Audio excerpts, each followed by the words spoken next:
Big question about penny stock.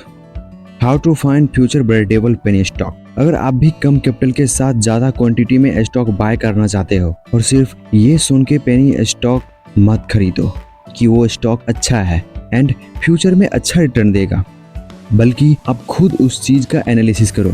और आज का वीडियो भी इसी से रिलेटेड होने वाली है। मैं आपको यही चीज सिखाने वाला हूँ। आप खुद से एक पेनी स्टॉक को कैसे फाइंड कर सकते हो जिसका फ्यूचर ब्राइटेबल हो। तो इस वीडियो को ध्यान से और लास्ट तक देखिएगा। और अगर आप स्टॉक मार्केट को सीखना चाहते हो तो इस चैनल को सब्सक्राइब करके बेल आइकन जरूर प्रेस करिएगा, क्योंकि मैं स्टॉक मार्केट से रिलेटेड वीडियो लाता रहता हूँ, इसीलिए इसे सब्सक्राइब जरूर करिएगा। तो आइए हम इसे स्टेप बाय स्टेप समझते हैं कि आप अच्छे पेनी स्टॉक को कैसे फाइंड कर सकते हो। Step number 1, understand penny stock. सबसे पहले आप इस मार्केट को समझो कि पेनी स्टॉक क्या होता है और कब पता चलता है कि कोई कंपनी पेनी स्टॉक बन गई है। अगर आप इसे डिटेल में समझना चाहते हैं तो आप इस वीडियो को देख सकते हो। इसमें पेनी स्टॉक को बेसिक टू एडवांस में बताया हूँ। आपके मन में जो भी पेनी स्टॉक से रिलेटेड क्वेश्चन होंगी, अगर आप पेनी स्टॉक को नहीं भी समझते हो तो इस वीडियो को देखने के बाद आप इसे बेसिक टू एडवांस में समझ जाओगे। Step number 2, analysis penny stocks.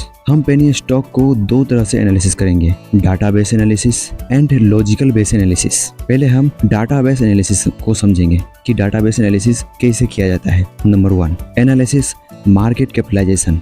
जब भी किसी पेनी स्टॉक को सेलेक्ट करते हैं, उसकी रिसर्च करने के लिए सोचते हैं, हमें उसकी मार्केट कैपिटलाइजेशन को सबसे पहले चेक करना चाहिए। अगर उस पेनी स्टॉक का मार्केट कैपिटलाइजेशन 50 करोड़ के बराबर और उससे ऊपर है तो वो एक पॉजिटिव पेनी स्टॉक माना जाता है। तो आप उसे ग्रीन टिक देकर अपने वॉच लिस्ट में सेलेक्ट करेंगे।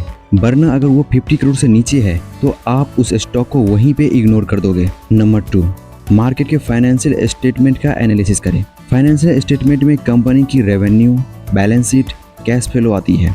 इन सभी का प्रॉपर एनालिसिस करें। कंपनी अपने रेवेन्यू को ईयर दर ईयर बढ़ा रही है या फिर नहीं। कंपनी के लायबिलिटी एंड एसेट कैसे हैं, क्या लायबिलिटी एसेट से कम है या फिर नहीं, एंड कंपनी के पास कैश अवेलेबल है या फिर नहीं।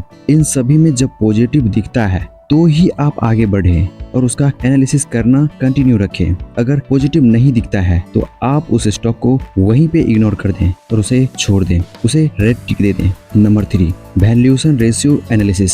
किसी भी कंपनी का वैल्यूएशन पता करनी है तो हम उसकी वैल्यूएशन रेशियो का एनालिसिस करके हम उसे जान सकते हैं। वैल्यूएशन रेशियो में पीई रेशियो आता है, पीवी रेशियो आता है, डीबी रेशियो आता है, करंट रेशियो आता है। तो इन सभी का एनालिसिस करें और जब वो स्टॉक अंडर वैल्यूड लगता है तो आप आगे बढ़े, वरना उस स्टॉक को वहीं पे इग्नोर कर दें हमेशा की तरह। अब लॉजिक टाइप से एनालिसिस करते हैं।